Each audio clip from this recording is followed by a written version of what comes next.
The 2024 NFL rookie quarterback class has been one of the most hyped up classes that we've seen in recent memory. And I want to give my stat predictions for the top 6 rookie QBs that are expected to get some significant playing time this year. We're going to start off with Bo Nix. He got drafted in the first round by the Denver Broncos. People don't expect Bo Nix to be that good. I feel a lot differently than most. He's going to Sean Payton, the quarterback whisperer. People seem to forget Sean Payton's resume. He fixed up Russell Wilson coming off the worst season of his career under Nathaniel Hackett. And then he also was able to have Jameis Winston playing efficient turnover-free football his final year in New Orleans. People seem to forget in 2021, Jameis Winston had the Saints on top of the NFC South before Brady retired with the 5-1 record before he got injured against the Bucs. And that's when the Saints season went left. And despite that, they still finished with the 9-8 record, and they barely missed out on making it into the playoffs that year, having to play Taysom Hill and Trevor Siemian at QB. Sean Payton also won in 2019 with Teddy Bridgewater when Drew Brees got injured. He went 5-0 with Teddy Bridgewater, who was a few years removed from suffering that devastating leg injury that he had in Minnesota, where many of us questioned if he ever was going to play a snap of football again. And then after Teddy Bridgewater balled out under Sean Payton, he got a big bag by Carolina following the season's conclusion. Sean Payton, if he can win with Teddy Bridgewater, Taysom Hill, and he can have Jameis Winston playing high-level efficient football, you mean to tell me that he can't win with Bo Nix? Bo Nix, I'm expecting him to start week 1. He's going to exceed a lot of people's expectations. He is the perfect fit for Sean Payton's offense. The big knock on Bo Nix was that he was a check-down merchant. Well, guess what Drew Brees was? A check-down merchant. Sean Payton wants a quarterback that plays within the structure of his offense. He doesn't want a quarterback that's going to do his own thing, hold on to the ball too long, try to make things happen. He wants somebody that's going to execute the offense at a high level. That's what Bo Nix did at Oregon. And that's why Bo Nix and Sean Payton are a perfect marriage for each other.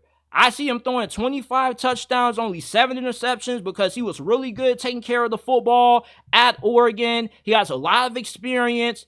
I expect him to complete 68% of his passes. He's going to throw for 3,752 passing yards. He's also going to be a little bit of a factor in the ground game because he also is an underrated athlete. People seem to forget that when Bo Nix was coming out of high school, he was arguably the best dual-threat quarterback of his recruiting class. So he's also going to chip in on the ground game. I see him having a few rushing touchdowns as well. Don't be surprised if Bo Nix ends up being a finalist for Offensive Rookie of the Year this season. This is easily the most underrated and slept on rookie quarterback coming out of this 2024 draft class. It's not always about who's the most talented. As we've seen with Brock Purdy, sometimes it's about going to the right head coach and the right scheme, and that's where Bo Nix went. There wasn't a better fit than Bo Nix with Sean Payton. Sean Payton is going to turn this dude into gold. Y'all can sleep on him all you want to. He's going to be better than Russell Wilson. And I'm willing to merch that. He's going to win more games this season than what Russell Wilson did last year in Denver. Caleb Williams, he's been hyped up to be the messiah of quarterback prospects. He's supposed to be the next Patrick Mahomes, the next Aaron Rodgers. I see him living up to the hype year 1. I think he's going to shatter the Chicago Bears' all-time passing yardage record. I can't believe Chicago is one of the NFL's oldest franchises, and they have yet to have a single quarterback in their franchise existence throw for more than 4,000 yards in the season. Caleb Williams year 1 is going to shatter that record. He's going to throw for 4,081 passing yards. He's going to have a touchdown interception ratio of 28-12. The thing with Caleb Williams is that he has to do a better job of taking what the defense gives him. There are times at USC last year when he tried to do way too much. He tried to put that Superman cape on, and it costed him sometimes, especially when USC got blasted and smacked in the mouth against Notre Dame. He has Shane Waldron as his OC. And Shane Waldron was the same offensive coordinator for the last couple of years, I believe, Russell Wilson was in Seattle. Caleb Williams has a little bit of some similarities to Russell Wilson's game in terms of them wanting to improvise, making things happen outside of the pocket. But Caleb Williams is a better pure pocket passer coming out than what Russell Wilson was when he first started his season, or his career, with the Seattle Seahawks. With Caleb Williams being a rookie, there still are going to be a lot of growing pains, but he easily used to have a CJ Stroud, Andrew Luck kind of rookie season. He's going to complete 65.3% of his passes. He's going to be a factor on the ground game. Caleb Williams is a really good runner. He has a running style that's really similar to Jalen Hurts. He's more elusive than Jalen. He doesn't have tons of getaway speed, but he has enough speed that you give him space in the open field, he can take it to the house for 40, 50 yards. But he has really good ball carrier vision, and this dude is built kind of stocky. You know, he's not the smallest guy in the world at quarterback, as some people may think. This dude is actually pretty built. He has a pretty strong upper and lower body. So you see Caleb Williams in the open field, I wouldn't be surprised if he runs a few of these defensive backs over who don't like to get their hands dirty and don't like to tackle. So he's also going to have 5 rushing touchdowns, 432 rushing yards. He's not a run-first quarterback, but Chicago definitely should utilize a little bit of his running ability when it comes to design quarterback runs, read options. That's how Chicago can get the most out of Caleb Williams, because this just isn't a dude who you should be asking to just sit back and drop back pass for 40, 50 times a game, although he can do that. But you also have to utilize a little bit of his athleticism, because he is a really good athlete. A really good one, especially when he gets in the open field. He's really invasive, really elusive. He's going to have one of the best rookie seasons that we've ever seen out of a rookie quarterback. I see him taking Chicago to the playoffs year 1, and he should produce the best season that Chicago has ever gotten out of a quarterback. Like, the last time Chicago had some decent quarterback play was Jake Cutler all the way in 2010 when he is pedaling on the bike in the NFC Conference Championship game against the Green Bay Packers.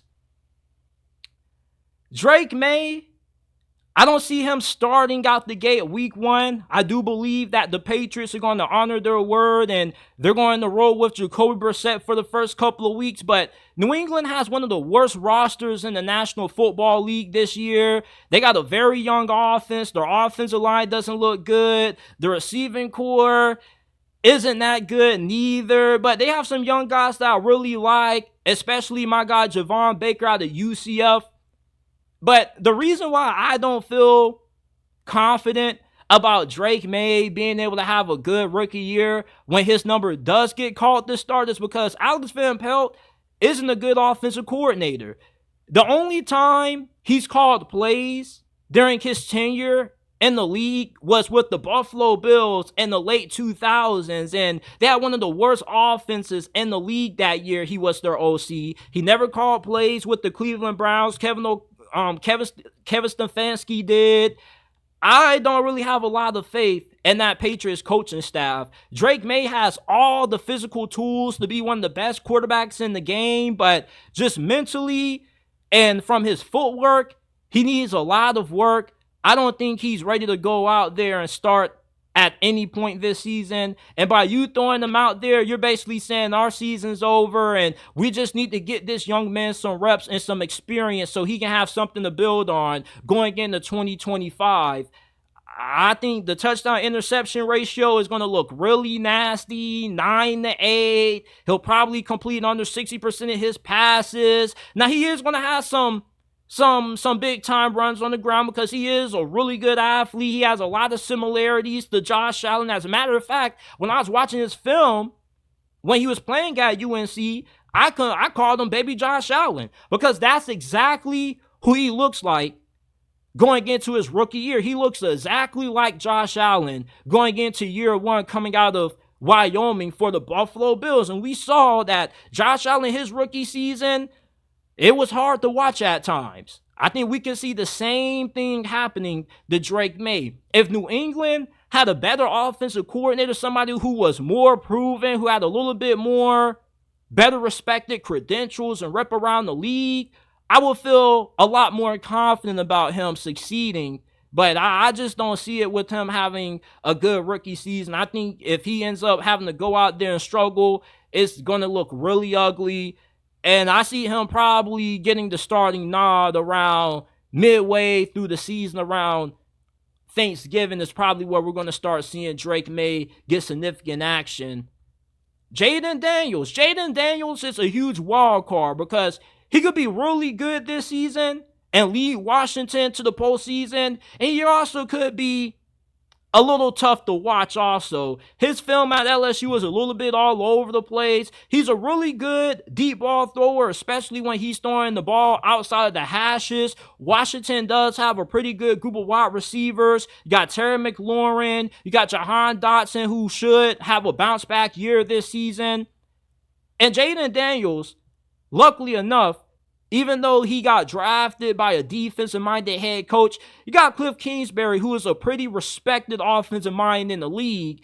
And Cliff Kingsbury, with the kind of system and the way that he likes to run his offense, fits perfectly with Jayden Daniels' skill set. Jayden Daniels is still a little bit raw to me as a thrower, but he did get gradually better. The last 2 years he was at LSU, I see his rookie season being pretty solid. 19 touchdowns to 13 interceptions. He'll complete 61% of his passes. I don't see him throwing for a bunch of yards. 3,351 through the air is, I think that's pretty good, above average for a rookie. But where Jayden Daniels is going to make his living is on the ground. 653 rushing yards, 7 rushing touchdowns. I know a lot of Washington fans are going to be saying, JT, that's a little bit too low for the rushing total, don't you think? The thing with Jayden Daniels that irked me during this draft process was how people kept comparing him to Lamar Jackson. Him and Lamar Jackson are not the same damn player. Lamar Jackson barely got touched when he was coming out of Louisville, and he barely gets touched now in the NFL. Meanwhile, Jayden Daniels, every time I watch the LSU game, I'll never forget watching LSU versus Ole Miss live. And early into the game, Jayden Daniels got hit stick, fumbled the football, and Ole Miss scoops it up and takes it to the crib. He does not know how to avoid contact. For the life of me, Jayden Daniels, if you're listening to this right now, learn how to slide, please. Because with the way you're built, like a damn toothpick, you take one big hit from a guy like Quan Alexander or Michael Parsons, and your career may be over. It's going to be DOA as soon as they land their mitts on you, my dude. Like, you got to learn how to get the hell down. So that's why I don't really see him going crazy in the rushing yards department, because he has elusiveness in his game, but he has more so of a herky-jerky running style. If you get what I'm saying, he runs up high. Lamar Jackson, when you see Lamar Jackson run, it's north-south, and he looks like a damn cheetah. Jayden Daniels, he's fast, he's elusive, but I think a little bit of that elusiveness that we saw out of LSU is kind of going to go away a little bit once you get to the NFL if you're Jayden Daniels, just because you're going against guys who have way more experience, who take better angles, who are going to be a lot faster, so they can close the gap and the distance between Jayden Daniels. I'm not saying he's not going to be a great dual threat quarterback and he's not going to have an impact on the ground game, but I don't see him putting up Justin Fields and Lamar Jackson kind of numbers on the ground. That just really isn't, I really don't see it. I would be scared to run Jayden Daniels a lot at the next level just because of how thinly he's built. But I do see him being a pretty solid passer, and he definitely could exceed my expectations. Hell, he could end up winning Rookie of the Year over Caleb Williams. His upside this season is extremely high. The floor is pretty low. I see him having a rookie season that's in between. You have some good moments, you have some flashes in the pan, but you also have a couple of games that make you go, I don't know. You feel me?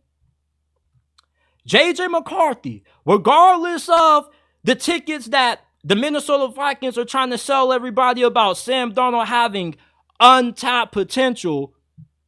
I expect to see J.J. McCarthy at some point this season, and I don't think it's going to be too long until we see his number called. I'm going to be honest with you, I'm not a big fan of this dude. I feel like he was heavily overrated coming out of Michigan, but he did win all of the big games that Michigan played in throughout his time with the Wolverines. He beat Ohio State multiple times, and this dude has a knack for just being able to get the job done and rising to the occasions and big moments, whether it be with his arm or with his legs.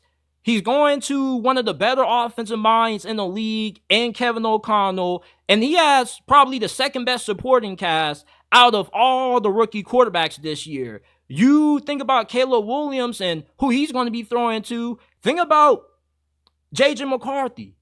It's pretty hard to be a bust when you're throwing to Jordan Addison, Jay Jettas, and TJ Hawkinson, and you got Kevin O'Connell on the sidelines dialing up plays for you.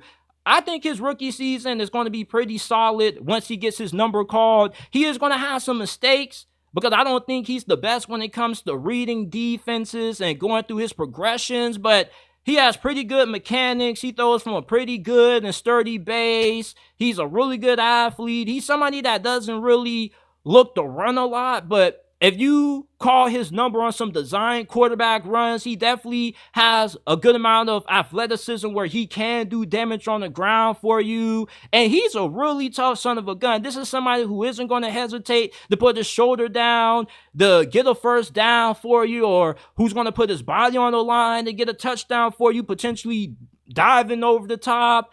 J.J. McCarthy is one of those prospects that I have to see where he landed before I could really have a proper opinion on him. I think Minnesota is going to be in pretty good hands with him being the starting quarterback. I just rather see him week one than to see Sam Darnold out there. We've already seen enough out of Sam Darnold to know what he is at this point. He's a below average starter. He's a stopgap quarterback until a guy like J.J. McCarthy is ready to play.